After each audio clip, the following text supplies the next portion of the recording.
All right, we're going to call this meeting of the Planning and Zoning to order. This is a special meeting, Friday, June 10th. Can I get a roll call, please?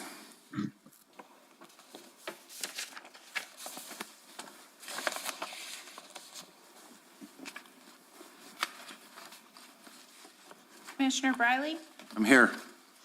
Commissioner Ba, I see his name up there.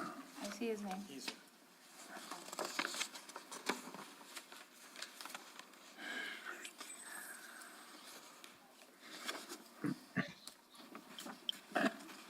Commissioner Ba, can you hear us?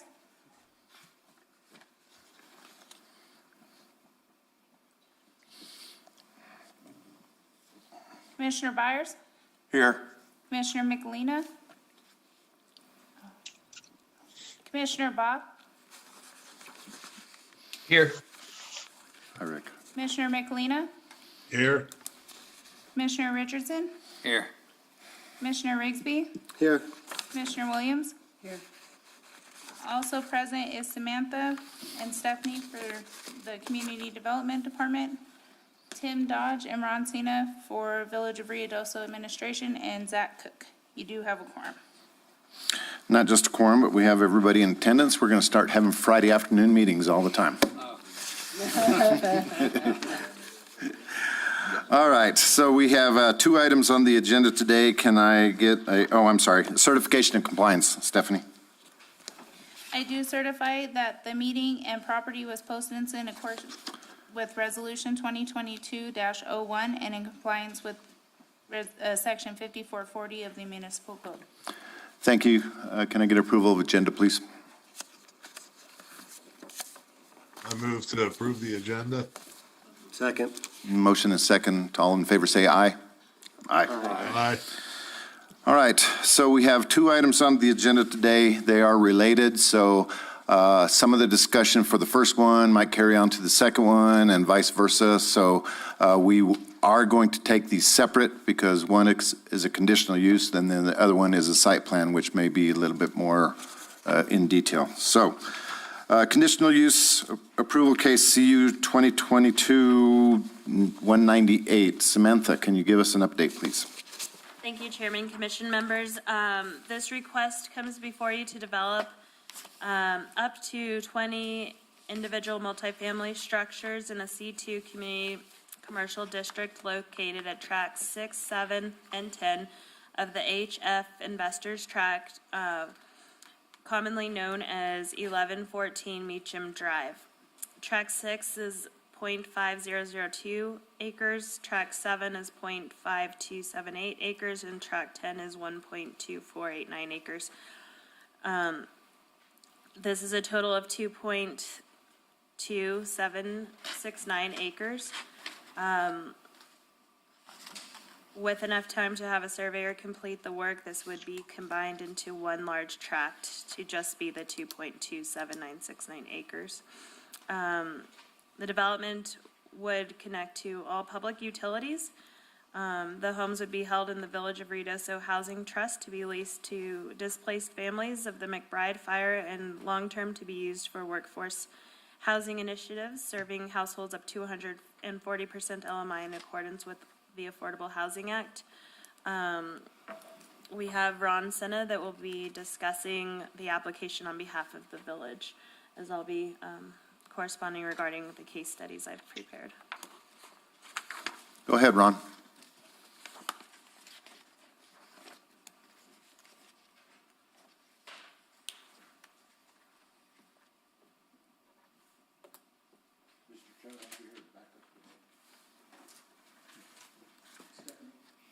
We can excuse you if you'd like. I think I got it. All right. Mr. Chairman, members of the Planning and Zoning Commission, I'm Ron Senna, the Deputy Village Manager.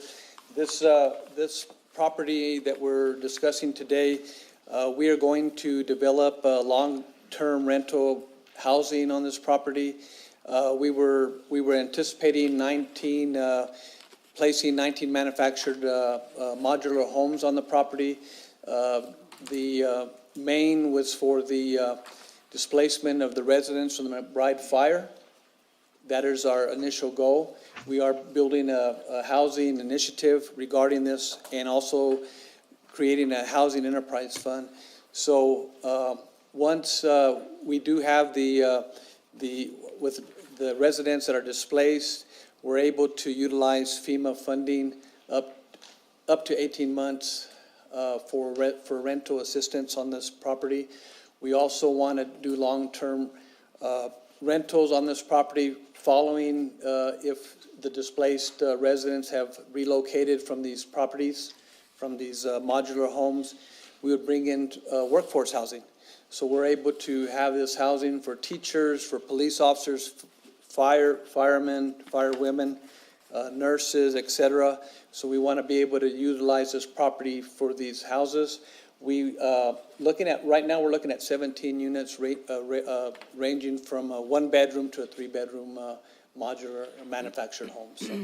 And we have an engineer that's working on a site plan. We did get a permit. Chairman, if I may, we can move forward into that in the site plan and concept approval. I wanted to walk through the case study a little bit regarding the conditional use, because that's what we're going to focus on during this case here. If we look at page 3, it shows that directly north, the use is existing on the mobile home park. To the east is vacant, and the walk trail and the golf course. South, we have Dollar General, and to the west is a mechanic shop that has different types of retail products for sale in it as well. So as we consider just the use during this case, if we can go through the analysis and make sure that it's fitting for the zoning district as well as surrounding properties, and that it has proper access for the highway. Commission Chairman, Commissioner Briley. and Yes, sir, members of the Mr. commission. Senate. As of yesterday, we do have ownership of the property. We did close on the property yesterday, so it is a village-owned property. Just wanted to put that in there also. Good.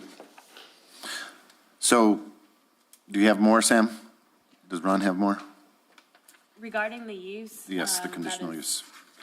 Which information we have of, you Okay. would like to open the public hearing and swear us in, we'd be happy to answer any questions. In a minute. So, we were handed a stack of, I guess, questions and concerns. I know some aren't related to this item, but are these related to the conditional use or the site plan, or should we lump them all together and act on all these together? Mr. Chairman, as the applicant, I just wanted to point out that the majority of these comments were received after 10 o'clock this morning, but we are not opposed to the comments being read into the record and being considered for for transparency reasons. So I'm not opposed to that as the applicant. Perfect. So I guess my question, we do it as a conditional use or in the site plan? They did not decipher whether their comments were related to conditional use or the site plan, and just to be clear, only number 5, Scott Burns, is within the 200 feet of this property. Okay. The remainder are not. All right. Before we go to public hearing, is there any commissioners that do have any questions? I'll have several, but I'll wait till after we get comments from everybody. Anybody right now? You want to wait?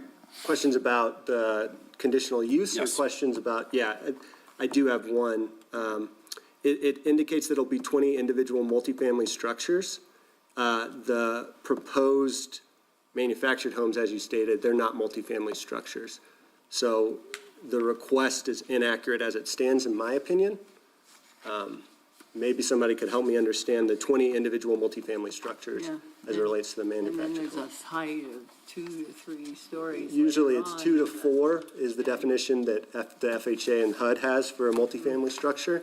That's usually joined by walls and some sort of infrastructure, typically water. Sam, Ron?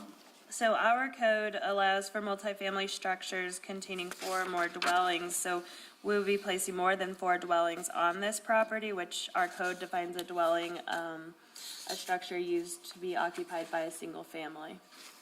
Yes, yeah, I'm not disputing that. I'm wondering about the actual language in the request, if that needs to be changed, updated, or what, because it is not multifamily structures. So this is a multifamily housing development in a C2 district, which upon conditional use is allowable. It's not gonna have the exact phrasing you're looking for, but that is what fits this development the There's best. multifamily on the individual lot, on the site. Yeah, there's multiple structures on the lot, but it has to be 4 or more. And in the code that I read, there's no definition of what a individual minimum dwelling unit is outside of the normal stuff, right, kitchen stuff. But I guess my question is more so about the language. Does that need to be updated to accurately reflect what is going to be on the lot? Not if it's in adherence. Sounds like a question for Zach. Well, again, we don't have the actual application, and I know the application is for conditional use, not necessarily worded in the application for multifamily, is it? Yes, it's a multifamily development. And so these are individual structures that will compromise a multifamily development. Right, just not multifamily structure. Right.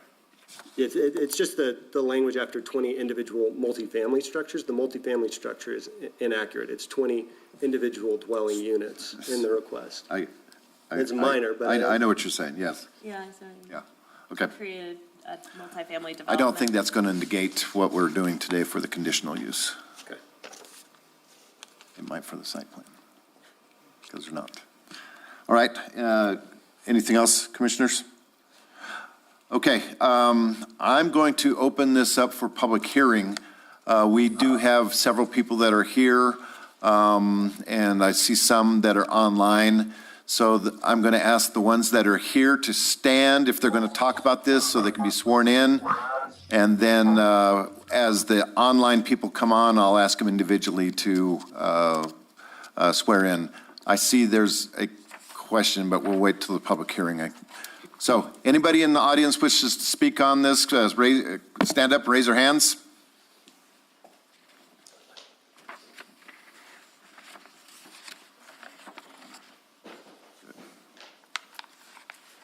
Do you swear to tell the whole truth and nothing but the truth? When you come up to the microphone, would you please state your name for the record? Who wants to be first?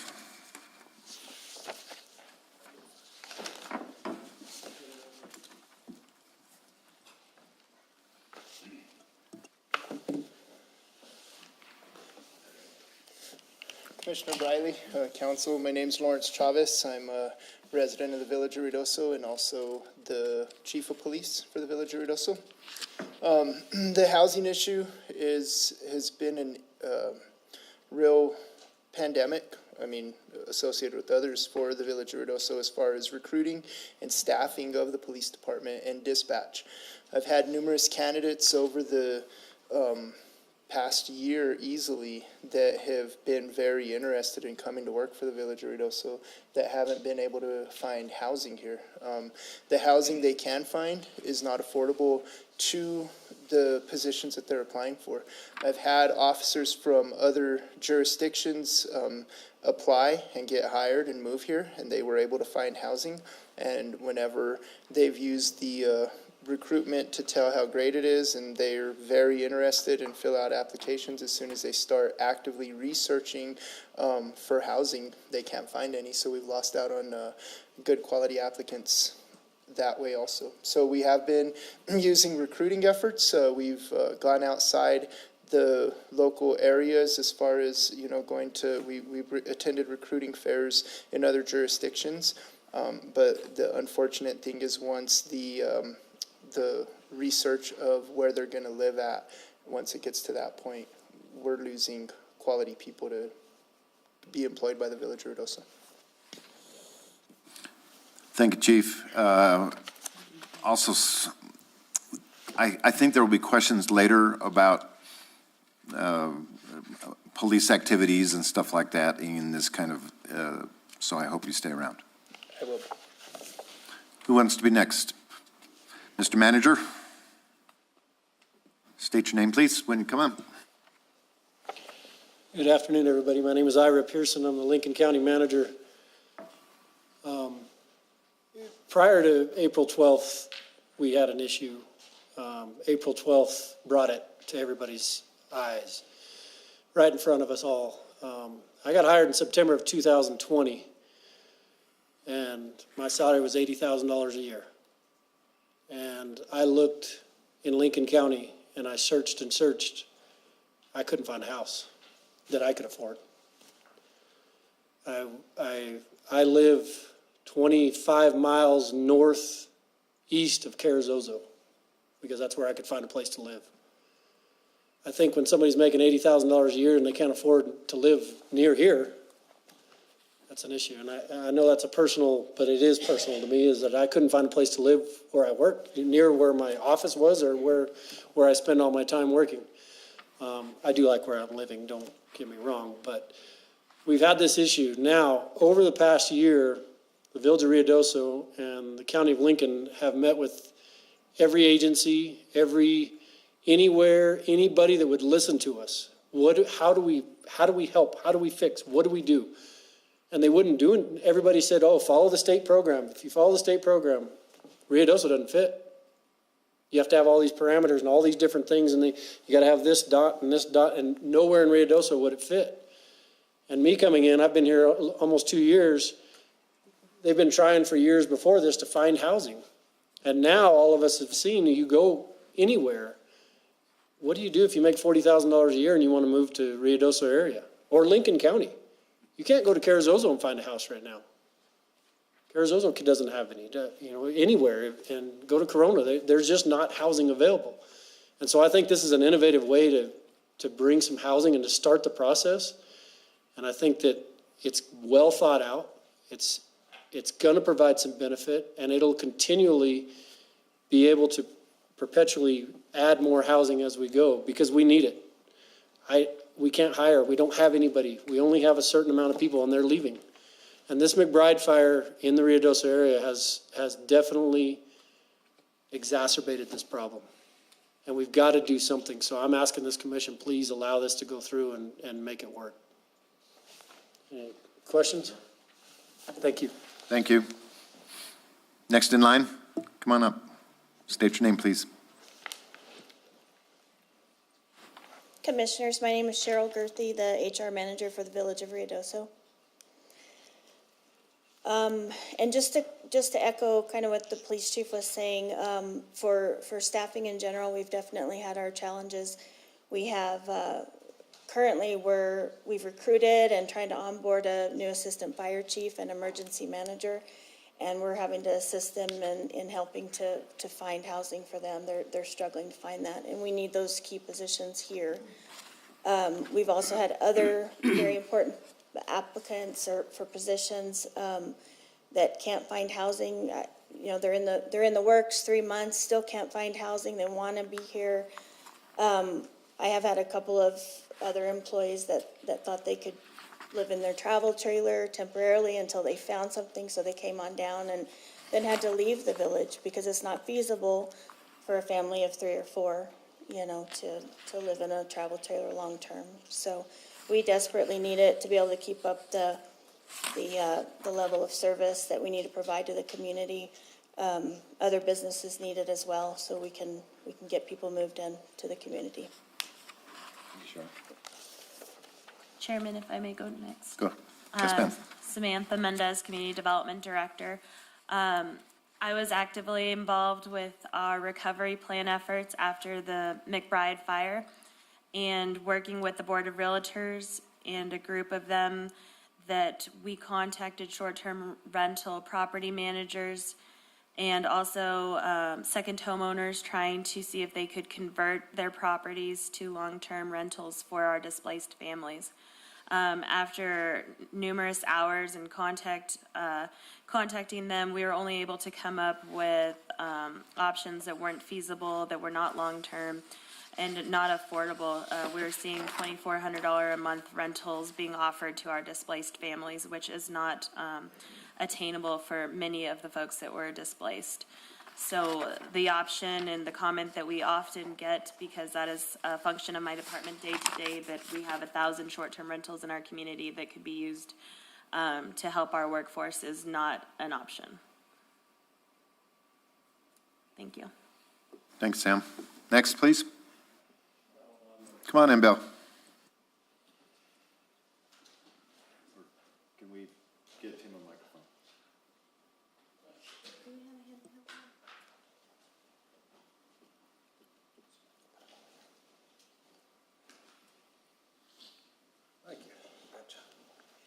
Mr. Pippin, long time no see. Please identify yourself for the record, please. Well, my name's Bill Pippin. I've been around since 1960, so I've seen it come from a little bit of nothing to a whole lot. And I certainly, I own the mobile home park right next to the property that you're talking about developing. And I certainly have no problem with you developing it, but I have a problem with the site plan. And it's just like, I've got two electric, whatever they are, on each end of my property, and the electric company is going to have a hard time even getting to them in case we have a problem. So the way I'm just going by this plan here that I've looked at, and I haven't seen it all, it looks like that the project is going to back mobile homes right up to the fence. And it's just, I need to oppose that because there needs to be probably a minimum of 5 foot to be able for the electric company to get in there and work on those lines. And I don't know if this is dyed in wool like it is. I noticed you've got 3 disposal deals on here. I've got 20 spaces in my park. I've got 1 disposal place. And it's just, there were lots of questions that I need to have answered, and I didn't realize I was supposed to have a bunch of this stuff done before I ever came to the meeting. Mr. Pippin, if I may answer your questions, all setbacks will be met, and actually it'll be exceeded due to P&M bringing up the same concern to be able to access their existing infrastructure. So we will be exceeding setbacks and placing them no closer than 15 feet from the property line So this is not a set in stone thing. It can be modified to fit the situation. Yes, sir. When we get to the case that addresses site plan, we'll go through that, address any questions, concerns, and provide that to our engineer at that time. But I just wanted to let you know, just to ease your mind at this point, we are meeting setbacks. It will not be built up all the way to the property line, and P&M has expressed that they need more room to access their existing infrastructure. So we'll be accommodating. Talk to them then. Yes, sir. Okay, that's good, because I've been there long enough to know that it's not a workable situation to have mobile homes back right up to the fence. It's got to have the space they need there to do what they need to do. Absolutely. I certainly don't mind a policeman living next door to me because I feel better protected if they're there. Oh, yeah, we all would. Anyway, my park is a nice, quiet place. I haven't found any place in Reynosa I'd rather live. But it's just, it's going to be a change in my world. And I'm not complaining to that, but I am kind of complaining to some of this, like the street comes straight into my fence. Are these streets on this plat, are they going to have access getting out on the walking path? Looks like there's 1, 2, 3 that connect the walking path. Now, is that for an escape route, or is that going to be used to get on the walking path with a vehicle? Once we get to the site plan case, should the conditional use be approved, we can address all of those issues. It's just, we have a lot of people that walk that walking path, you know. I have a deck where I'm privileged to visit with them, some of them when they come by, and know a lot of them by name, and it's just, a lot of people use it. Yeah. But I want to see that this piece of property is used like it's supposed to be used and not just, like, I don't know that if it's too hard for these people to walk to one garbage place, it's just, when you got a garbage truck that comes at 3 o'clock in the morning to pick up the garbage, they're gonna be right to my back door over here picking up garbage. It's bad enough with the one I got in the park, but it's just, and I haven't had a chance to talk with anybody. I've tried to call the mayor, but he's a busy man. I haven't had a chance to catch him. Yes, unfortunately, our governing body isn't able to speak on this case because it may be heard before them and they'll have a vote and it could impact the way that they vote. So this is a quasi judicial hearing, and so we restrict the information that they can receive prior to the hearing date. So the only information this commission has received is this case packet as well, and what they're hearing today. When I tried to read this when I came in, it sounded like that I should have had all my stuff here before. It's okay. And I just wasn't aware of that. It's been a long time since I've been to one of these meetings. Well, we're glad to have you, Mr. Pippin. But I probably do have some questions that I'd like to ask the right people when the time comes, because, and apparently you've already talked with the electric company, so that's going to probably solve that problem, because there's got to be probably a minimum of 5 feet from my fence on out this way for access to get in and out of there. And luckily, I think we have all the right people here today to address any questions in the site plan. So once we get through this. If they want to shoot the bull with me a minute, I'll be available. Please do. Okay, thank you. Thank you, Bill. Mr. Commissioner, I didn't swear in, but you could swear me in. I'd like to also, if I may, please just swear me in. Do you swear to tell the truth, nothing but the truth? Thank you. Mr. Senna? Mr. Chairman, if Mr. Pippin would like to remain there. Yes. I think we would work around him, so if he has additional questions, you want to stay sitting there? You can sit with us. Work through it if you have additional questions. Yeah. Keep reading the big old packet that you got there. Everything's in there.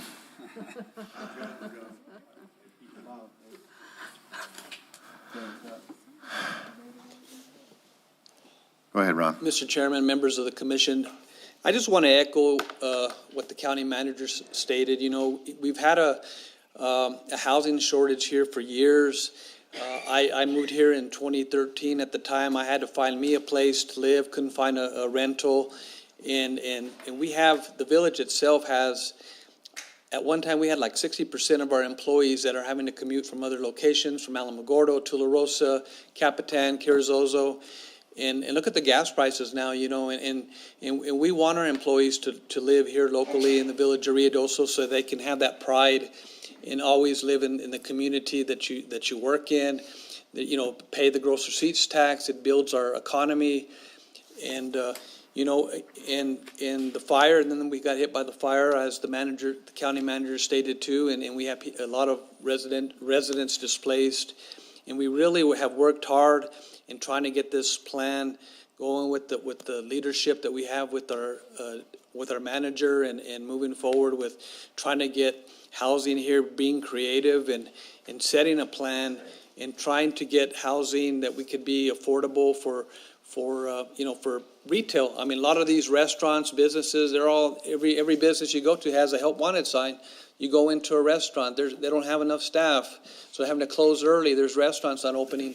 So, I mean, this is a way we can at least start this process of having available housing.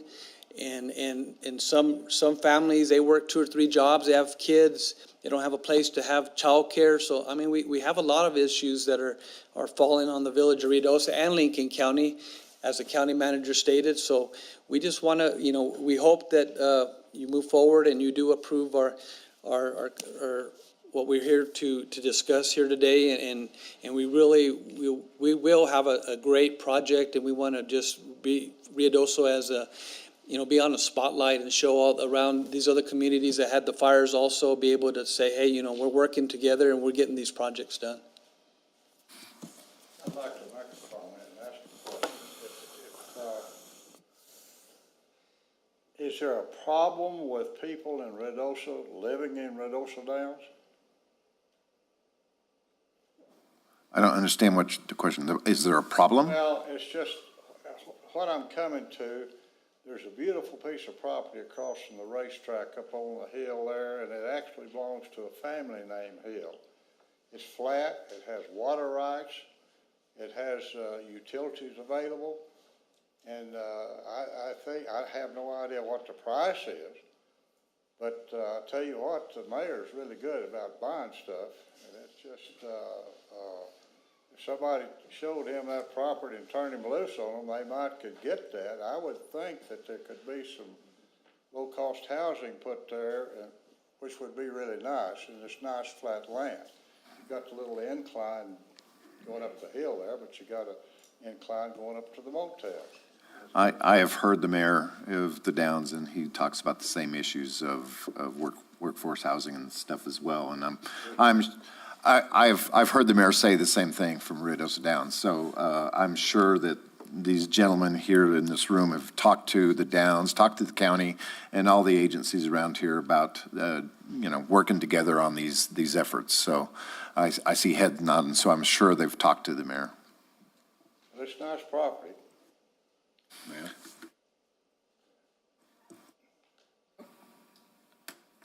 My name's Bart Byers. I wasn't going to say anything, but just to support the fact that this has been an ongoing issue for a number of years. Back in 2000, I actually built 20 units up on Knob Hill to try to accommodate some of the working people. And even back then, the cost of construction, and I kept it as low as I could. It was at the top end of working people's budget. And now with the increase of materials and all that, I wish you luck, but there is definitely a need for such, and has been for, like I say, many years. That was 22 years ago, so. And he was speaking as a citizen, not the commissioner right now. Right. Anybody else with space to speak? Come ahead. State your name, please.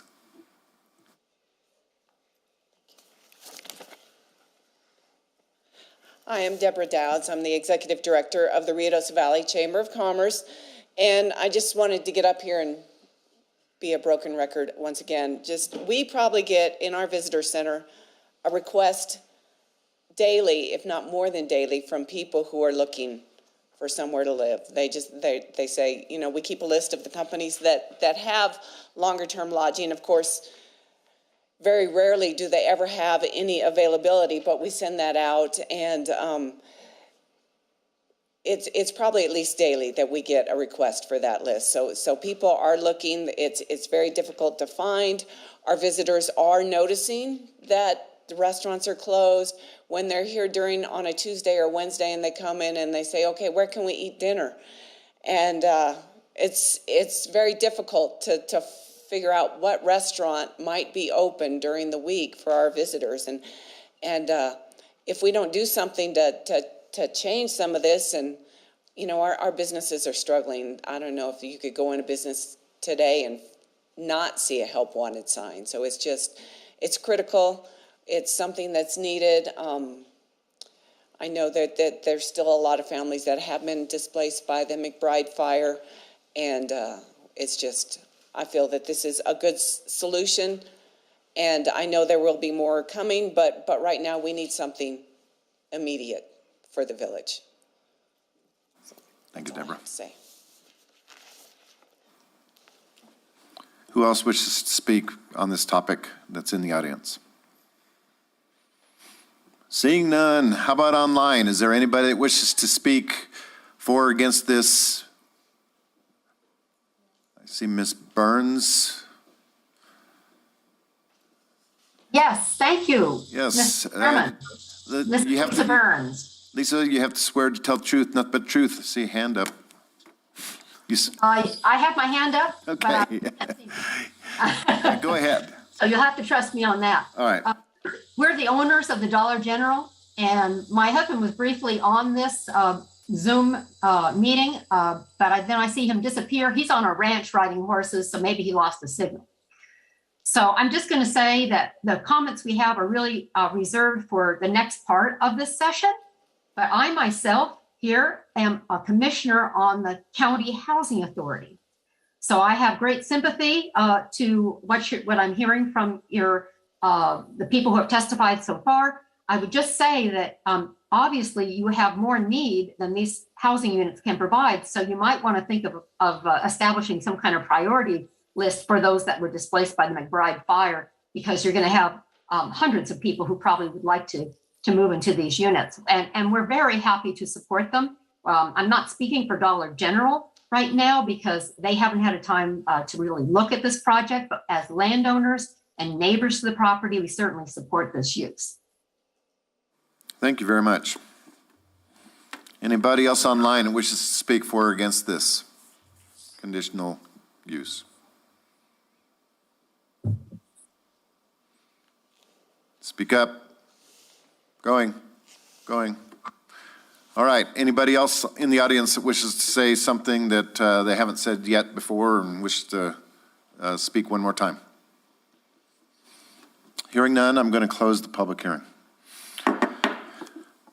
All right. So I wrote down a lot of questions. I'm sure everybody else has questions. Mr. Chairman, Yes. we did receive the comments that you received. Thank you, Tim. I was gonna say that. So because they're not here, I'm not sure if we can enter it into as part of the record for the public hearing, but we can address it or see if there's any questions. Is that correct? Yes, I'd be happy to read them off individually so we can address any of the questions or concerns. No, I saw at least two of these that I thought had some really good questions. So, Sam, they don't look that long. I think we need to probably do that. Sure. As Mr. Dodge says, full transparency. Okay. So our first one comes from Mary Austin. And just to reiterate what Manager Dodge said, all of these came in after the 10 o'clock cutoff, but we'll go ahead and read them in. Says, Point of clarification, sorry to cut you off, Sam. Doesn't that say 9:46? yes, she did not type the email address right and sent it in after the cutoff. Gotcha, thank you. She just states, I'm glad to see the Village of Ruidoso is trying to do something to help with affordable housing. However, I have questions that I'd like to hear answers to in the meeting. It states the proposal, the housing would be more for the benefit of the people who lost their homes in the McBride fire. If these properties were in the county, as many of them were, is the county helping out financially in this initiative? Or are the taxpayers in Ruidoso carrying 100% of the cost for purchasing the property and development? The county should be helping out. Where are all of the funds coming from? Can we talk about each one of the questions, or at Yes, least that one? that'd be Because that's a very good question. So, Mr. Chairman, I'll take the answers to that, because I'm the one that put together the sources, use the funds, and raise the funds for it. All right, go ahead, Tim. Right now, we do have money that has been put into a housing trust fund. Our housing board met, and they did give direction and, or recommendation to the governing body, which was approved to use $1 million for the purchase of the property and for the development of it. In addition to that, the governor's office stepped in. They raised an additional $1 million from the governor's office, and the New Mexico Mortgage Finance Authority has came in with $480,000. And then the money has also came in from our legislative appropriations for $980,000. The total development that we're looking at is right about $3 million, so we have in excess a little bit over $400,000. All except for the $1 million, the county did partner with us on legislative appropriations and priorities, with working with the governor's office to secure the $1 million and working with the finance authority. In addition to that, with the whole recovery plan, they've taken the lead on certain items like the debris removal and have done that countywide. And then we've worked on other aspects of it, across borders. We're not looking at jurisdictions, we're looking at helping people. And just so everyone's aware, this is on page 36 of the case packet, and it breaks down each of those funds. So just the short answer is yes, the county has been contributing both financially with manpower and even overtime, right? And county residents as well as village residents will be eligible for this. Mr. Chairman, Sir. if we were in a court, I would object to those questions as being irrelevant and immaterial. If you guys want to talk about them, it is good that you talk about them to address the issues. I would just caution the commissioners not to take those into consideration when you're deciding the actual case. You've got an application in front of you. Correct. And you have a zoning ordinance.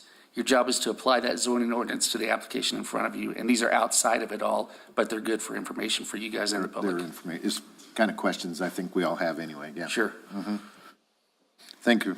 Sam, do you want to continue? Yes, we keep hearing workforce housing. Is there going to be a stipulation that people renting the properties will be showing proof that they are indeed working here and aren't moving in from somewhere else, another town, just because they can qualify to live here in the complex and meet the economic standards? Is there a work stipulation? Otherwise, it is not workforce housing, is it? Mr. Chairman, the definition of workforce housing is pretty loosely, there's no restrictions on that. There's a Affordable Housing Act, the Trust Fund Act, and there's another act that do apply for this. In addition to that, there's anti-discrimination laws, so we don't discriminate, where people live from. As far as income guidelines, there are income guidelines. We cannot participate in projects over 140% LMI. And just for an example, 140% LMI, a family of four, is right about $90,000, $93,000 or so. We will be going through a process, especially when it comes to the McBride fire, the way that it works, the people that have been displaced do go through a registration process with FEMA. And those individuals that have been displaced are vetted through that process, and then they become eligible for 18 months of subsidy for rent payments through FEMA. So. And after that, it is just fair market? After that, we've developed this model based upon a cost for service as an enterprise fund. So all rents will be at cost for service rates, not fair market.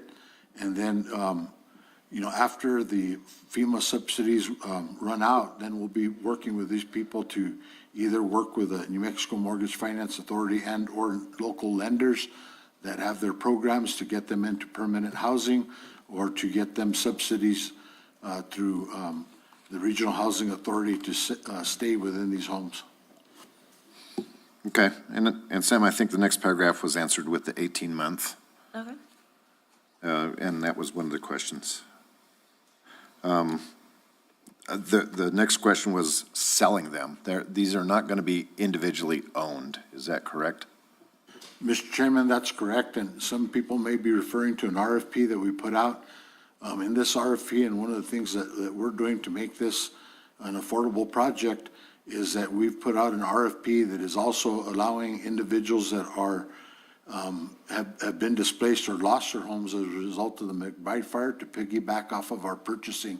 So by purchasing multiple units, some of the companies have expressed interest in giving us multi-unit discounts. That hasn't been totally identified, either 10% or greater is what we're looking at. So they may be referring to that, but we are using our purchasing power to benefit victims of the McBride fire. Okay. Sam, I'm sorry I'm circumventing your reading these questions, but I'm just going to go ahead and zip through this. But the next one is about landscaping. We'll talk about it, the site development.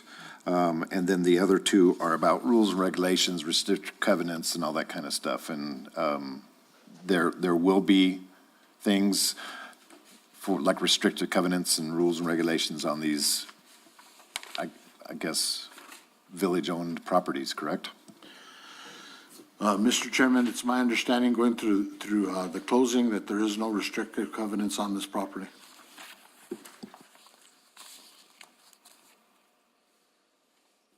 Okay, Sam, the next one is a against comment. Yes, this is received from, Mr. Chairman, if you don't mind, I'm going to go back a little bit. These properties are being placed in the Village of Ruidoso's Land Bank and Housing Trust. These properties can only be used in accordance with the Affordable Housing Act. And, so when you say restricted covenants, we are restricted in that manner. And our intent, because that's what we're trying to do, is hold those in trust so that they don't convert to short-term rentals or any other type of thing. If they were held by a private company, they're going to look at the greatest and best use. And a private company has a fiduciary responsibility either to their owners or whatnot.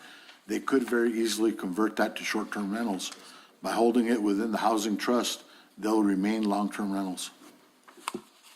And I think that's the kind of restrictions that they were asking about, make sure that happens. All right, I'm sorry, Sam.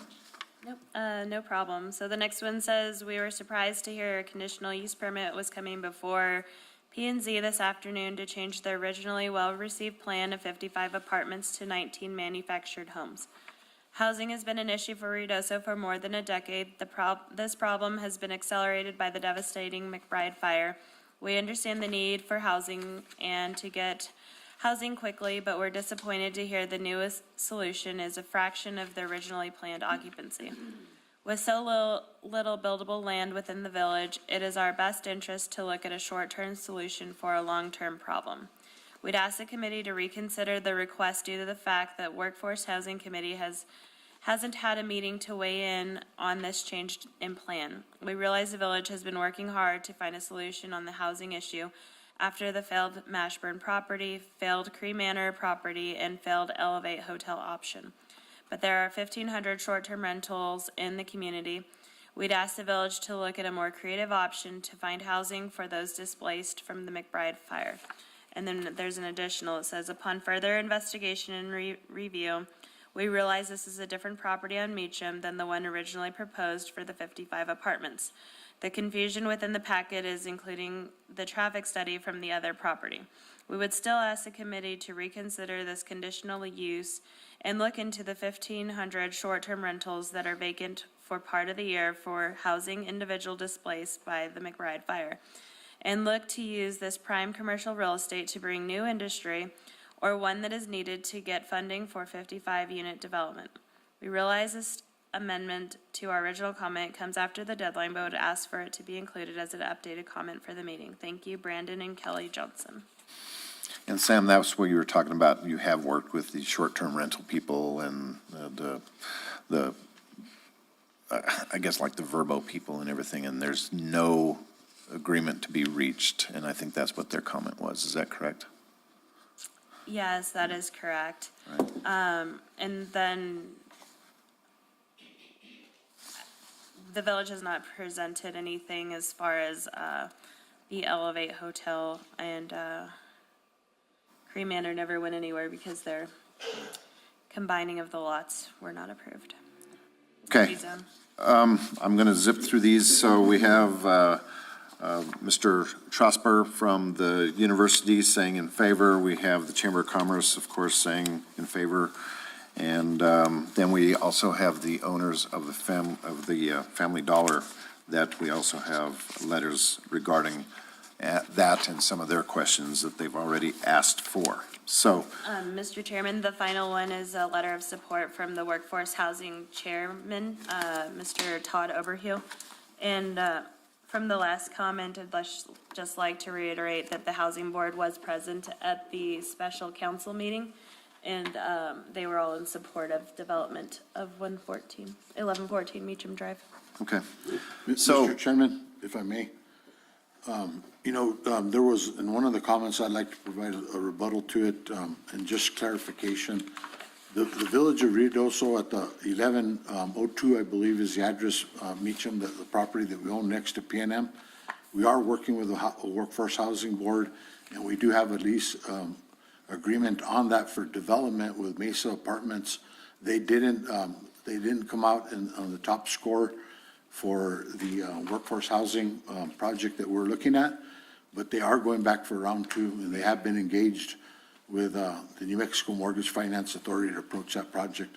That's specifically for 55. When you look, 55 units, when you look at the village's workforce housing study, going back to 18 and then moving forward with updates, we've identified a need for over 300 units in the community.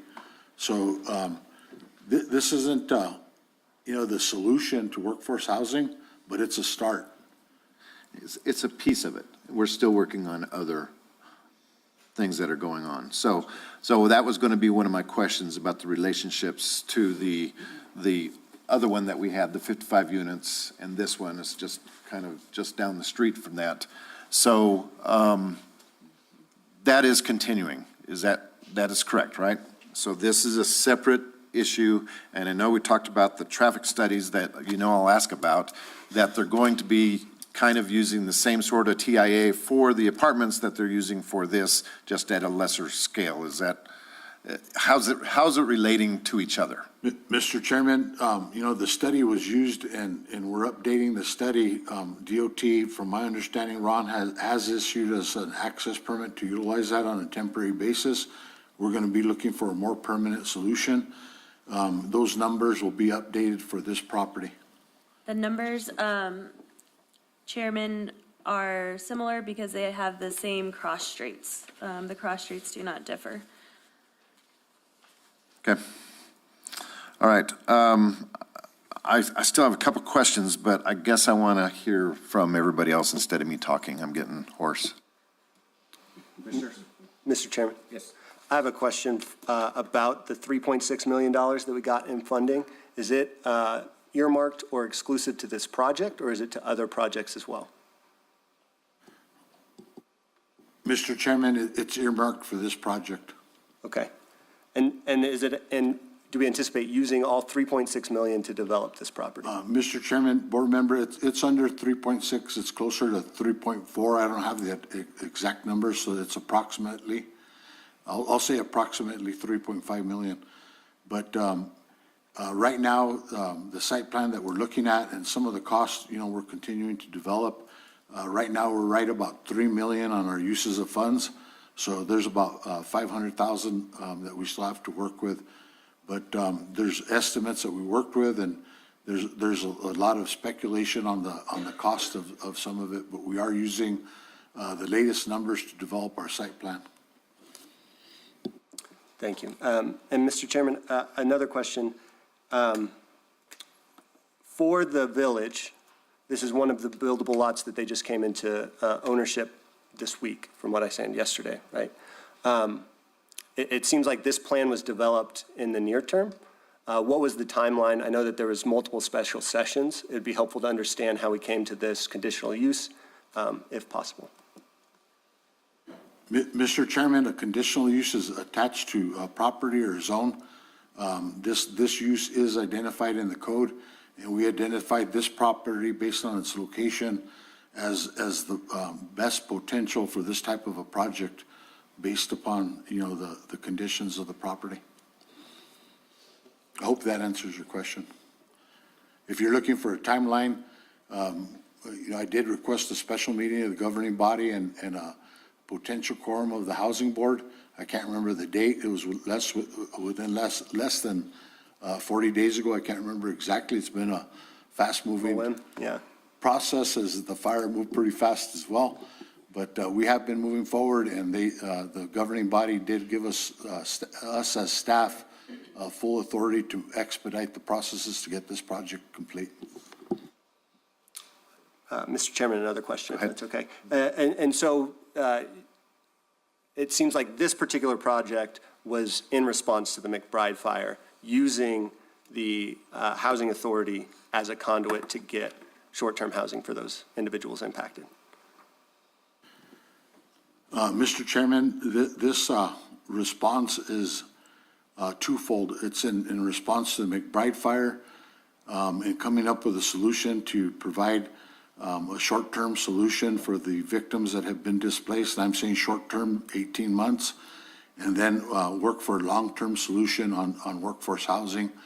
You know, it's sometimes the emergencies are what create an opportunity to resolve problems, right? And so that's what we're looking at.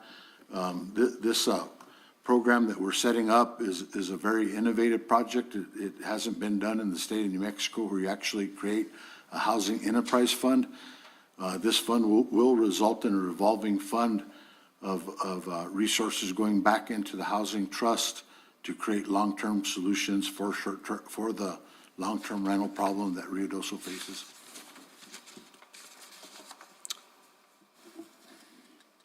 One more question, sorry, Mr. Chairman. No, you're fine. The request itself, a lot of my questions will probably have to do with the site plan if this conditional use goes forward. My question is for the board or anybody, I guess, that could help me. There is specific mentions of site plans, housing structure in the conditional use. Those can't be commented on until the next agenda item. Should those be removed from the request, and should it just be the adherence to the code ordinance, which is 5 or more multifamily structures or individual minimum dwelling units, and I think it says 5 or more individual minimum dwelling units, right? So in my case study, there's the site plan included because you need to understand density as well as the impact to surrounding neighborhoods and streets, and so that's important. Nitty-gritty details of the site plan, such as drainage and construction of road sites and dumpster placements, you know, those details can be worked out during the site plan and concept approval. But in approving or denying the conditional use, we should look at the impact to the neighborhood and surrounding properties, whether that be adverse or beneficial. Okay.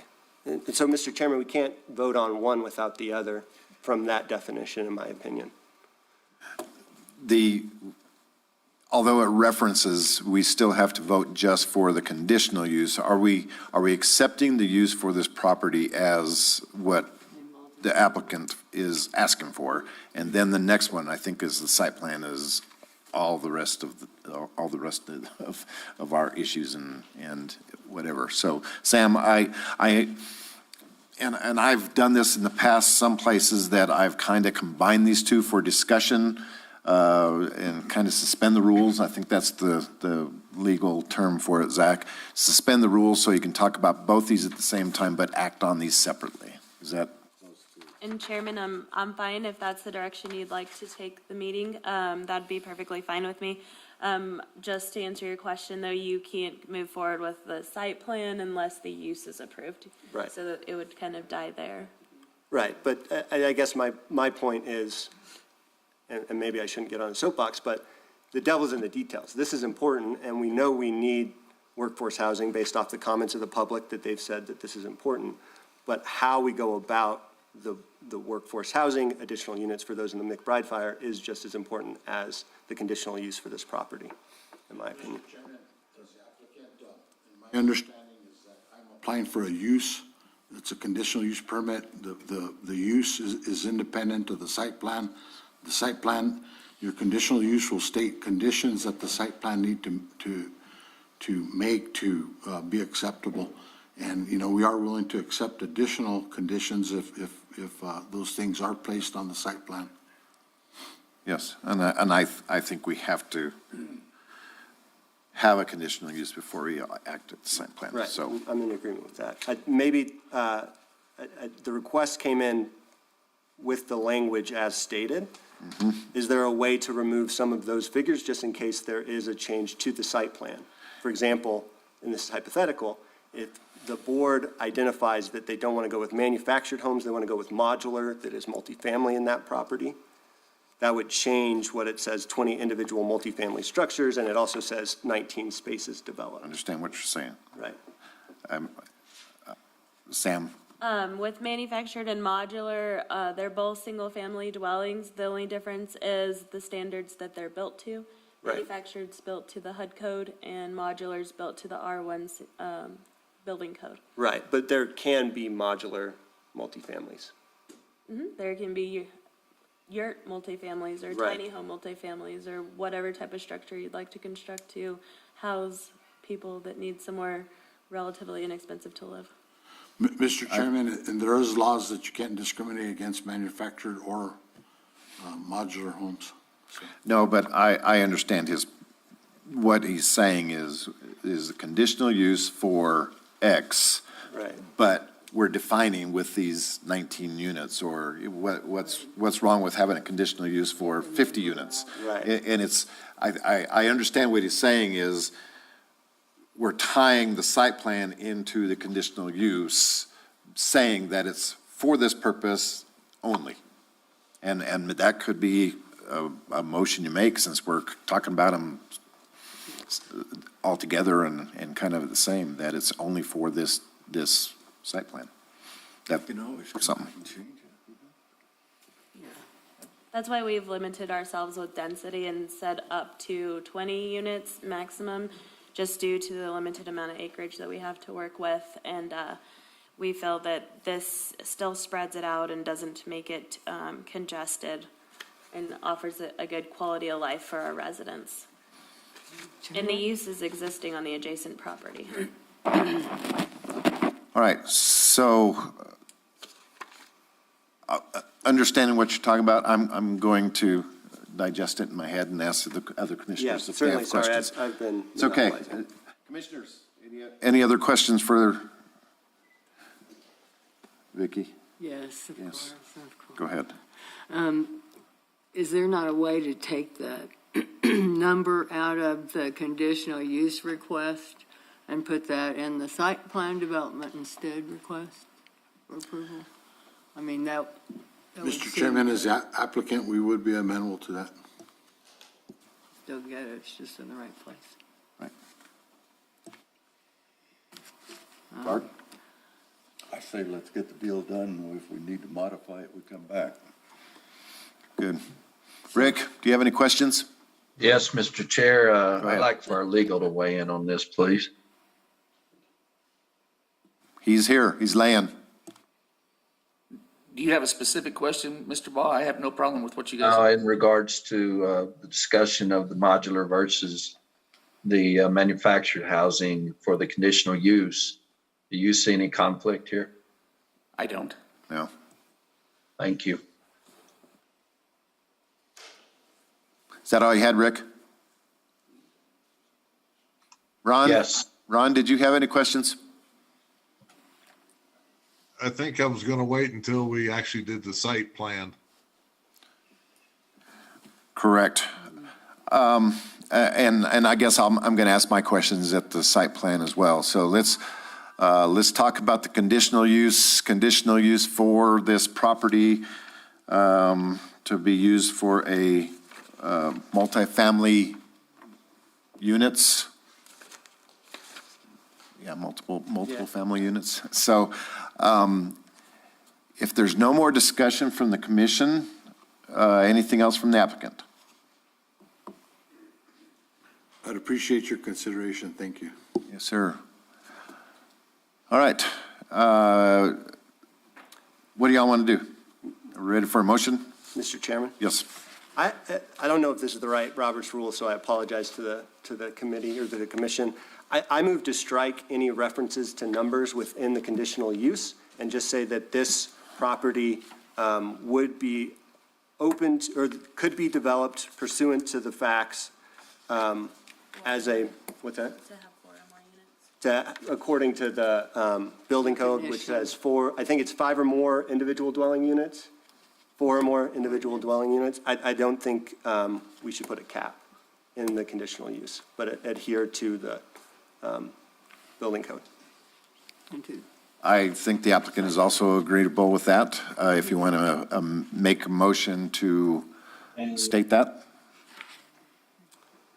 And that can come in the final motion for approval or dismissal of this, correct? No, this one needs to be first, the conditional use. Right, that's what I'm saying, though. Yes. It's,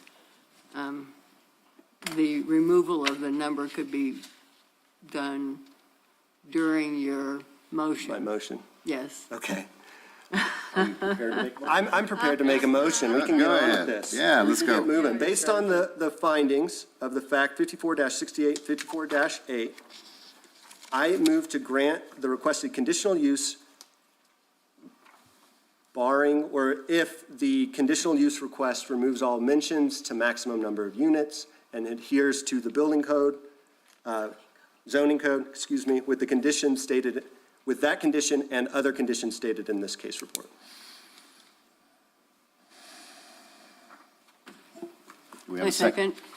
So we have a motion and a second, and so now go to legal. Is this different than what was advertised for our public hearing? No. Thank you. Can we get a roll call, please?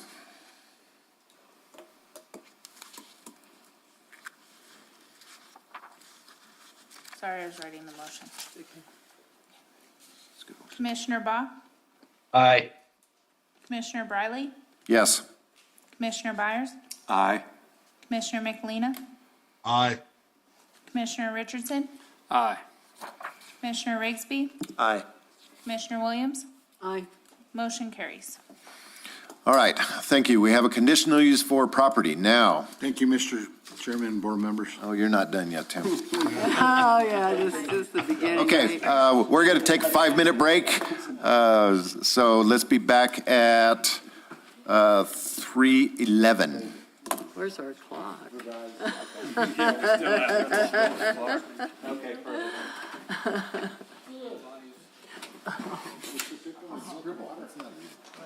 Is the back of my shirt all dirty? I've got one in my bag there.